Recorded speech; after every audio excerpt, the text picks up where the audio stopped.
2017 had a huge R&D system, and during the process of developing that we took on a lot of advice from the community who were playing the game for us early, and there were certain things that we thought would be really good to bring into 2018.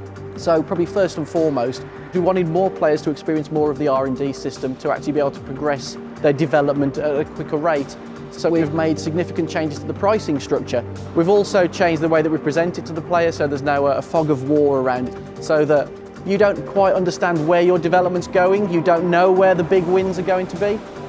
This year we've added ERS to the cars, and that's another area of the car that the player can also look to upgrade. And with multiple components building an ERS system in a Formula One car, again it adds even more variation to the things that the player must consider. To any Formula One fan, it's very clear which teams have got strengths and weaknesses in which areas, and that's something that we showcase quite heavily in the vehicle handling in the game, and we wanted to do something similar with the R&D tree this year. So each team now has a bespoke R&D tree which focuses on the areas that those teams may be lacking just a little bit. Something that we've brought in this year is it's something that's very inspired by what happens in the sport, and that's a rule change. Regularly in Formula One, so every sort of 4 or 5 years, there's a significant rule change, and the teams have to readdress how they build their cars and change things quite significantly. And that's something we wanted the player to experience, with obviously the key gameplay mechanic from that being, you start the next season, first race at Melbourne, you don't know where the other teams are going to be. And that's amazing to see that reset in the performance. And the way this will work in the game will be, partway through the season, there'll be a point where we will determine whether there's going to be a rule change. Your R&D guy will speak to you about it, and at this point you need to start determining which areas of the development you want to conserve. Listen up everyone.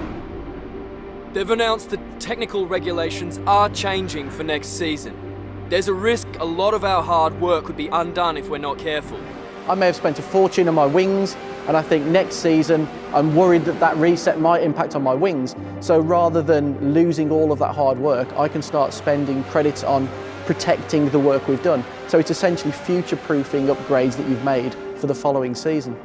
The AI have to work in exactly the same way. So each of the teams will be going through exactly the same thought process as the player. Do I spend money on upgrading the car as quickly as possible? Do I look at saving some credits just in case there's a rule reset and I want to conserve my R&D? And that's why every season we'll see a huge change in the orders. We were only testing this the other day to see a team that was at the top start the next season mid-table. And it's really cool to be able to see that. It makes every season unique, and it really does drive you to want to do season after season.